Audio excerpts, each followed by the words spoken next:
ओम गंग गणपतये नमो नमः। संक्षिप शिव पुराण रुद्र संहिता अध्याय 15 सृष्टि का वर्णन। तदंतर नारद जी के पूछने पर ब्रह्मा जी बोले, मुने, हमें पूर्वोक्त आदेश देकर जब महादेव जी अंतर ध्यान हो गए तब मैं उनकी आज्ञा के पालन करने के लिए ध्यानमग्न हो कर्तव्य का विचार करने लगा। उसी समय भगवान शंकर को नमस्कार करके श्री हरि से ज्ञान पाकर परमानंद को प्राप्त हो मैंने सृष्टि करने का निश्चय किया। तात भगवान विष्णु भी वहाँ सदाशिव को प्रणाम करके मुझे आवश्यक उपदेश दे तत्काल अदृश्य हो गए। वह ब्रह्मांड से बाहर जाकर भगवान शिव की कृपा प्राप्त करके बैकुंठ धाम में जा पहुँचे और सदा वहीं रहने लगे। मैंने सृष्टि की इच्छा से भगवान शिव और विष्णु का स्मरण करने के पहले रचे हुए जल से अपनी अंजलि डालकर जल को ऊपर की ओर उछाला। उससे वहाँ एक अंड प्रकट हुआ जो 24 तत्वों का समूह कहा जाता है। विप्रवर वो विराट आकार वाला अंट जड़ रूप ही था। उसमें चेतनता न देखकर मुझे बड़ा संचय हुआ और मैं अत्यंत कठोर तप करने लगा। 12 वर्षों तक भगवान विष्णु के चिंतन में लगा रहा। तात वह समय पूर्ण होने पर भगवान श्री स्वयं प्रकट हुए।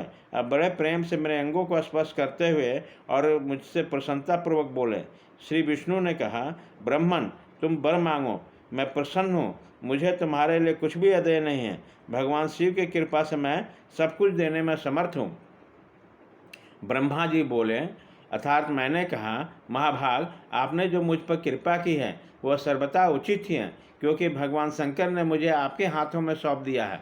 विष्णु, आपको नमस्कार है। आपने आज मैं आपसे जो कुछ मांगता हूँ उसे दीजिए। प्रभु, यह विराट रूप 24 तत्वों से बना हुआ अंड किसी तरह चेतन नहीं हो रहा, जड़ीभूत दिखाई देता है। हरे, इस समय भगवान शिव की कृपा से आप यहाँ प्रकट हुए हैं, अतः शंकर की सृष्टि शक्ति या विभूति से प्राप्त हुए इस अंड में चेतना लाइए। मेरे ऐसा कहने पर शिव की आज्ञा में तत्पर रहने वाले महाविष्णु ने अनंत रूप का आश्रय लेकर उस अंड में प्रवेश किया। उसी समय उन परम पुरुष के सहस्रों मस्तक, सहस्रों नेत्र और सहस्रों पैर थे। उन्होंने भूमिका सब ओर से घेरकर उस अंड को व्याप्त कर लिया। मेरे द्वारा भली भांति स्तुति की जाने पर श्री विष्णु ने उन अंड में प्रवेश किया। तब वो 24 तत्व वाला विकार रूप अंड सचेतन हो गया।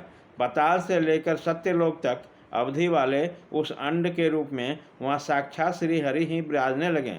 उस विराट अंड में व्यापक होने वाले वे प्रभु बैराज पुरुष कहलाए। पंचमुख महादेव ने केवल अपने रहने के लिए सुरम्य कैलाश नगर का निर्माण किया, जो सब लोगों से ऊपर सुशोभित होता है। देवर से संपूर्ण ब्रह्मांड के नाश हो जाने पर भी बैकुंठ और कैलाश, इन दो धामों का यहाँ कभी नाश नहीं होता। मुनि श्रेष्ठ, मैं सत्यलोक का आश्रय लेकर आता हूँ। तात महादेव जी की आज्ञा से ही मुझ में सृष्टि रचने की इच्छा उत्पन्न हुई है। बेटा, जब मैं सृष्टि की इच्छा से चिंतन करने लगा उसी समय पहले मुझ में अनजान में ही पाप पूर्ण तमोरूपी सृष्टि का प्रादुर्भाव हुआ, जिसे अविद्या पंचक अथवा पंचप्रभा अविद्या कहते हैं। तदंतर प्रसन्नचित्त होकर शंभु की आज्ञा से मैं पुनः अनासक्त भाव से सृष्टि का चिंतन करने लगा। उसी समय मेरे द्वारा अस्थावर संघं वृक्ष आदि की सृष्टि हुई, जिसे मुख्य सर्ग कहते हैं। यह पहला सर्ग है। उसे देखकर तथा वह अपने लिए पुरुषार्थ का साधन नहीं है, यह जानकर सृष्टि की इच्छा वाले मुझे ब्रह्मा से दूसरा सर्ग प्रकट हुआ, जो दुख से भरा हुआ था। उसका नाम है त्रियक स्तोत्रा। वह सर्ग भी पुरुषार्थ का साधक नहीं था। उसे भी पुरुषार्थ साधन की शक्ति से रहित जान जब मैं पुनः सृष्टि का चिंतन करने लगा, तब मुझे शीघ्र ही तीसरे सात्विक सर्ग का प्रादुर्भाव हुआ, जिसे उद्धव श्रोता कहते हैं। यह देवसर्ग के नाम से विख्यात हुआ। देवसर्ग सत्यवादी तथा अत्यंत सुखदायक है। उसे भी पुरुषार्थ साधन की रुचि एवं अधिकार से रहित मानकर मैंने अन्य सर्ग के लिए अपने स्वामी श्री शिव का चिंतन आरंभ किया। तब भगवान शंकर की आज्ञा से एक रजोगुणी सृष्टि का प्रादुर्भाव हुआ, जिसे अवाक्य श्रोता कहा गया है। इस तरह के प्राणी मनुष्य जो पुरुषार्थ साधन के उच्च अधिकारी है, तदंतर महादेव जी की आज्ञा से भूत आदि की सृष्टि हुई है। इस तरह मैंने 5 तरह के वैकृत सृष्टि का वर्णन किया। इसके सिवा तीन प्राकृतिक सर्ग भी कहे गए हैं जो मुझे ब्रह्मा के सानिध्य से प्रकृति से ही प्रकट हुए हैं। इनमें पहला महत्व का सर्ग है, दूसरा सूक्ष्म भूतों का अर्थात तन्मात्राओं का सर्ग है और तीसरा वैकारिक सर्ग कहलाता है। इस तरह यह तीनों प्राकृतिक सर्ग है। प्राकृतिक और वैकृत दोनों प्रकार के सर्गों को मिलाने से 8 सर्ग होते हैं। इनके सिवा 9वां कौमार सर्ग है जो प्राकृतिक और वैकृत भी है। इन सबके और नामांतर भेद का वर्णन नहीं कर सकता क्योंकि उसका उपयोग बहुत थोड़ा है। अतः द्विजात्मक संघ का प्रतिपादन करता हूँ। इसी का दूसरा नाम कौमार सर्ग है जिसमें सनक सनंदन आदि कुमारों के महत्वपूर्ण सृष्टि हुई। सनक आदि मेरे 4 मानस पुत्र हैं जो मुझे ब्रह्मा के ही समान हैं। वे महान वैराग्य से संपन्न और उत्तम व्रत का पालन करने वाले हैं। उन्हें का मन सदा भगवान शिव के चिंतन में लगा रहता है। वे संसार से विमुख एवं ज्ञानी हैं। उन्होंने मेरे आदेश देने पर भी सृष्टि के कार्य में मन नहीं लगाया।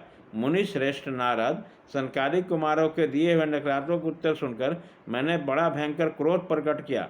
उसी समय मुझ पर मोह छा गया। उस अवसर पर मैंने मन ही मन भगवान विष्णु का स्मरण किया। वह शीघ्र ही यहाँ आ गए और उन्होंने समझाते हुए मुझसे कहा, तुम भगवान शिव की प्रसन्नता के लिए तपस्या करो। मुनि श्रेष्ठ श्रीहरि ने जब मुझे ऐसी शिक्षा दी तब मैं महाघोर और उत्कृष्ट तप करने लगा। सृष्टि के लिए तपस्या करते हुए मेरी दोनों भौवें और नासिका के मध्य भाग से जो अपना ही अभिमुक्त नामक स्थान है, महेश्वर की 3 मूर्तियों में से अन्यतम पूर्णास सर्वेश्वर एवं दया सागर भगवान शिव अर्धनारीश्वर के रूप में प्रकट हुए, जो जन्म से रहित तेज की राशि सर्वज्ञ तथा सर्वत्र सृष्टा है। उस नीलोलित नामधारी साक्षात उमा बल्लभ शंकर को सामने देख बड़ी भक्ति से मस्तक झुका हुआ उसकी स्तुति करके मैं बड़ा प्रसन्न हुआ और देवेश्वर से बोला, प्रभु आप भांति भांति के जीवों को सृष्टि कीजिए। मेरी यह बात सुनकर उन देवाधिदेव महेश्वर रुद्र ने अपने समान बहुत से रुद्रगणों की सृष्टि की। तब मैंने अपने स्वामी महारुद्र से फिर कहा, देव आप ऐसे जीवों की सृष्टि कीजिए जो जन्म और मृत्यु के भय से युक्त हो। मुनि श्रेष्ठ मेरी ऐसी बात सुनकर करुणा सागर महादेव जी हंस पड़े और तत्काल इस प्रकार बोले। महादेव जी ने कहा, विधाता मैं जन्म और मृत्यु के भय से युक्त अशोभन जीवों की सृष्टि नहीं करूँगा क्योंकि वह कर्मों का अधिक दुख के समुद्र में डूबे रहेंगे। मैं तो दुखों के सागर में डूबे हुए उन जीवों को उद्धार मात्र करूँगा। गुरु का स्वरूप धारण करके उत्तम ज्ञान प्रदान करके उस सबको संसार सागर से पार करूँगा। प्रजापति दुख में डूबे हुए सारे जीवों की सृष्टि तो तुम ही करो। मेरी आज्ञा से इस काल में प्रवृत्त होने के कारण तुम्हें माया नहीं बांध सकेगी। मुझे ऐसा कहने पर श्रीमान भगवान नील लोहित महादेव मेरे देखते देखते अपने पार्षदों के साथ वहाँ से तत्काल तिरोहित हो गए। अध्याय 15।